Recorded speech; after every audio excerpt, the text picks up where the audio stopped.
Hello, everybody. Welcome back to an episode of My Thoughts. We're back here, and it's been a while. Just been trying to really find stuff to talk about. Uh, it's all set up in my notes and whatnot. Because I go through my notes on stuff for video ideas and whatnot. So I just try to, especially with My Thoughts, keep up on the uptrending topics and whatnot. But with that being said, we're trying to be more consistent with My Thoughts, even as hard as it is, because it's really just stuff I want to give my input on. I've said this before, but it's not as easy to be as consistent with it because I got to find some good stuff to talk about. But that being said, I was very excited to talk about this. Actually, I've been wanting to do a My Thoughts episode on this for the past week, and again, I had it in my notes, and it is a very interesting topic. So today we're going to talk about the Rick Ross and Drake beef, and this isn't the first time I did a video like this. Like I've did my thoughts on albums, for rappers and whatnot. I actually did it. My thoughts on Drake, one of Drake's albums. It was like a year or two back. Not sure, but I did an episode on that. I did a couple episodes on like different rappers and stuff like that. So it's nothing new for my thoughts.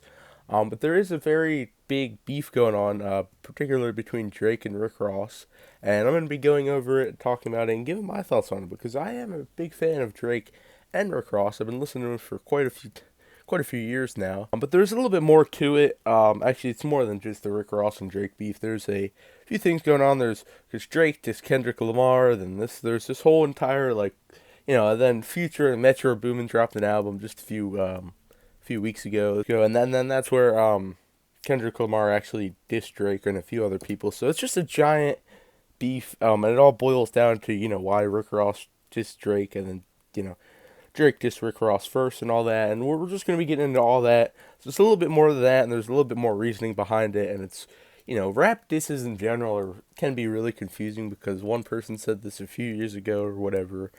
But yeah, there's many things that are interesting about it, and we're going to be getting into it right here with this article. So I'm getting into this from hotnewhiphop.com. I think that's how it says. Hotnewhiphop.com. So Rose, which is also what they call Rick Ross, wasted no time responding to Drake, and here's a breakdown of everything Rick Ross said on Champagne Moments, which is the diss towards Drake, which is actually, it's a really good song, and that's just my opinion on it. It's a good song, whether he disses it or not, it's a good song. So, and Drake also made a diss track, so this article pretty much goes over everything. Rick Ross officially entered the building shortly after Drake dropped a bomb on the rap game. Once he aligned himself with Future and Metro Boomin and unfollowed Drake on Instagram, we began witnessing hip hop's most commercially viable stars begin to bicker on wax and social media. In all fairness, everyone else is basically riding on Kendrick Lamar's back, especially since the actual battle for the throne is between Dot and Drake, which is also what they call Kendrick Lamar. Dot is Kendrick Lamar. However, Rose, again Rick Ross, because they have a lot of different nicknames. Surprisingly chose to abandon his longtime collaborator for reasons that many didn't necessarily understand immediately. The two have publicly praised each other on a number of occasions, collaborated on numerous hit records, and have developed one of the strongest rapports upon collaborators in hip-hop. Now, Rick Ross and Drake, they go way back. They've done tons of music together and tons of collabs and whatnot. It's real a shame to see, two friends. Well, two friends in the rap game this happens to, but they do go way back. Now, following the release of Push Ups, where Drake emptied the clip on everyone, and it wasn't just Rick Ross, and this is where it gets confusing. On who dissed who. Rick Ross was among the first to step up. In fact, he's the first to officially release a diss track between himself and Drake, considering Push Ups remains a leak. Now, actually, what happened was Push Ups leaked, which is Drake's diss track. It leaked before Drake actually put it out. And then, of course, once it leaks, you have to, just put it out. So Drake officially put it out. Now, as soon as it got leaked, Rick Ross, before it was even officially, confirmed, Rick Ross dropped Champagne's Moments following a string of tyrannic social media posts trolling Drake. He referred to Drake as a white boy, and sentiment that he reiterated on the cover art of his single that includes a yearbook photo of a random white man. A random white man questioning Drake's ethnic makeup as a biracial Canadian, that's just what it says, which Drake would later describe to his mother as racist, which apparently that is, racist enough. Now the cover of Champagne's Moments is on the thumbnail of this video. I put a couple different thumbnails on there, or of everybody involved, custom made the thumbnail, so you could see it on the thumbnail, so that's what it is. Now, perhaps not as scathing as Push-Ups for dropping Give Me 50, Rick Ross' latest song serves as a remainder of his formidability. I think that's how you say that. When it comes to going for bar. One might be able to argue that he isn't necessarily as lyrically gifted as Drake, nor as rich, but his track record shouldn't be slept on. We've seen him go toe-to-toe with 50 Cent and emerge relatively unscathed without further ado. Let's jump into the lyrics from the Champagne Moments below. Now, I can't obviously, show the song here because it's copyright and everything. I can't show any song on here because copyright, unfortunately. Um, so, but go ahead and listen to it. It's on Spotify. It's on all the streaming services, YouTube, whatever. Go ahead and listen to both this track, Push-Ups and Champagne Moments. Let me know what you guys think in the comments after you listen to the song. It's really good. I personally like Champagne Moments. I've been listening to it for, past few days now. Now, moving on with the article here, it seemed inevitable that ghostwriters would be brought up to this battle, considering that both Lil Yachty and Cash Cobain's reference for Drake, Jumbotron, Shit Poppin', and Calling For You, respectively leaked online, again a leak, remains a relevant topic and the one that should certainly be mentioned during the ongoing rap battle.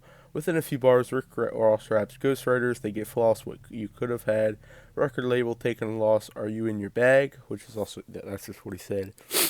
And in simplest form, it appears that Rick Ross is suggesting that Drake could have saved himself a few dollars had he had written bars for himself. And then also, Rick Ross implies that Drake didn't write his Sicko Mode verse amid feud. He implied that in the song. Now, this is Drake's Push-Ups diss track towards Rick Ross. We're going to be going over that too. Now, it also talks about that. So in the past few years, Rick Ross has further emphasized the importance of independence and ownership in the music industry. A boss move through MMG created an era. Ross also helped the careers of Wale and Meek Mill lift off through great heights. Record label taking a loss, are you in your bag? You're a worker, you wanted to chart, don't make me laugh. Rick Ross raps. Now, Drake certainly helped Rick Ross land a few records on the Billboard Hot 100, but here the MMG boss posted Drizzy's track record as label boss versus a signed artist. There's no doubt that Drake, who reportedly signed a LeBron-sized deal, has delivered plenty of hit records and brought few artists along with him to the Billboard charts. However, here Ross is making it clear that all the Billboard talk means little when the artists who are signed to OVO who have failed to reach similar feats in their careers. Now, OVO is October's very own. That's Drake's own record label. He owns that. So that is, that's what that means. OVO, or whatever you want to call it. Now, it seemed inevitable that this whole beef would somehow resort to money and who has more than the next person, which it always goes to. Now, although the reality that is that the lyrical warfare that has nothing to do with monetary gain, hence why Push-Ups didn't land on DSPs. Rose does get a little bit spicy, yet he has argued to be self-aware too. Living fine, I'm getting high as your shit decline, which also, is what he said. Could be referenced at the moment when the credit card declined during Drake's Instagram stream, though it was clarified that it wasn't actually Drizzy's. Then he raps, got more money than you, fuck you want me to say, 50 mil for the crib, where you want me to stay. This particularly bar caused a stir. Many feel as though Drake is wealthier of the two, specifically due to the aforementioned contract. However, Rory and Mal, co-host Damaris Giscom, sorry if I said your name wrong, shared a solid analysis of the bar, stating that there was an inflection in Rick Ross' voice when he raps, got more money than you, quote Rick Ross, in an attempt to mimic Drake, thus his response of, fuck you want me to say, and more of a Kanye shrug to Drake's braggadocio? How do you even say that word? Braggadocio. I think that's how you say it. That just stumped me there. I completely butchered that word, but the entire premise of the Drake track, just continuing on with the article here, the entire premise of this Drake track was intended to Drake's authenticity. In the first verse, he raps, who believes he's moving keys in his Louis V's, which he pushes back against Drizzy's mob-centric bars as of late. However, Ross goes a step further when he suggests that Drake has basically used more of the street-oriented rappers in hip-hop to gain some sort of credibility. Like his moves, but he never had to fight in school. He continues in the second verse, a relatively light jab compared to what comes next. Always ran, and I had to write your grooves. Flow is copy and paste. Weezy gave you the juice. Another white boy at the park want to hang with the crew. Ross raps, though Drake might look at Ross, someone who may have used to send him gain some sort of mainstream success. Ross further reiterates that he views Drake as a subordinate who leached onto those with actual backgrounds in the streets to further boost his career. And obviously Drake got plastic surgery, apparently, on his nose. He got a nose job. And Rick Ross just absolutely tears him apart here on the nose job that Drake got, which is pretty funny to me. but we're going to go more into it. Now, Ross's brief but effective response record to Drake certainly had all the bars needed to address everything further in his direction. However, the majority of the scathing claims were made during the outro, led by a snippet of Drake proclaiming Rick Ross as his favorite person to rap with on any song. The Miami rapper further charges Drake for being white, alleged that he got nose surgery in favor of more Eurocentric features.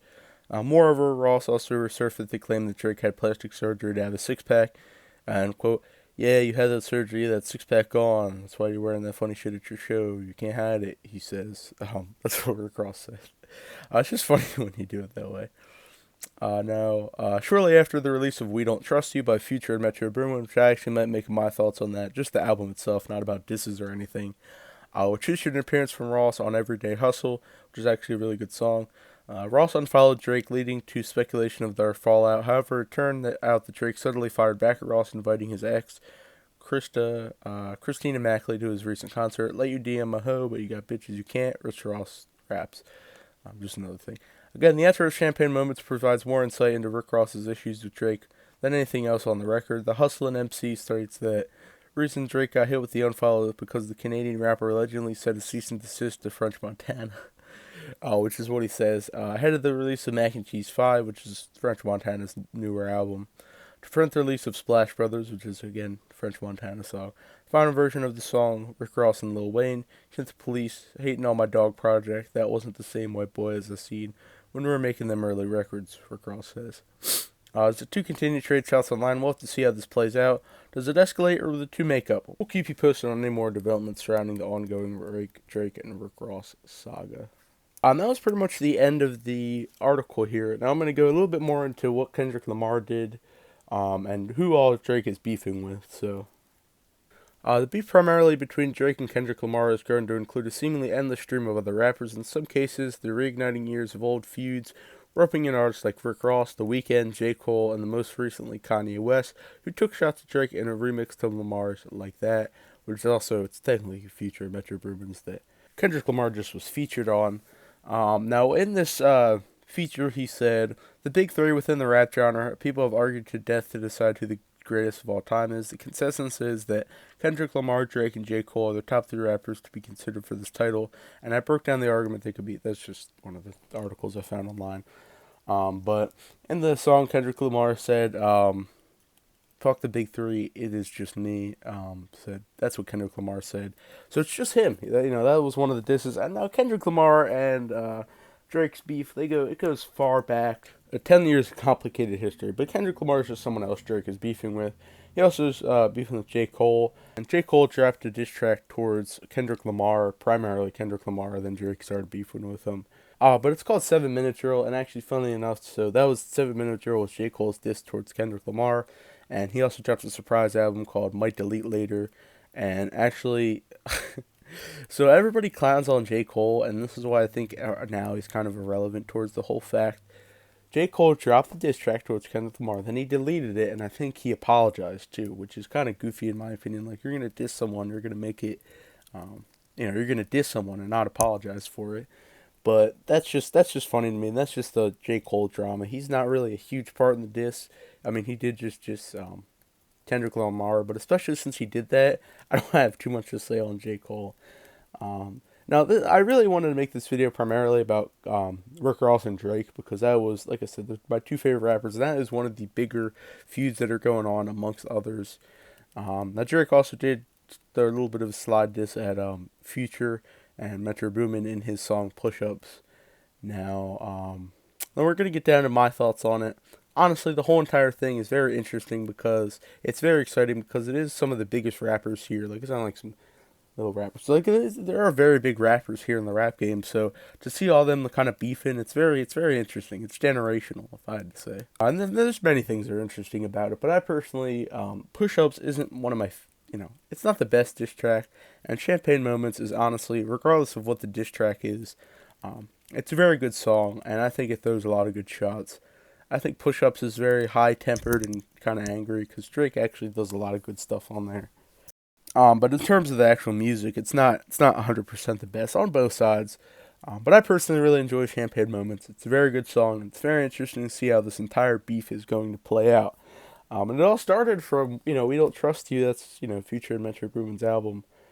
Funnily enough, that's how it started. So it's very interesting. And I might do an update my thoughts. I'm not entirely sure because I've never done an update on my thoughts. Like I've never talked about something and done an update or anything like that.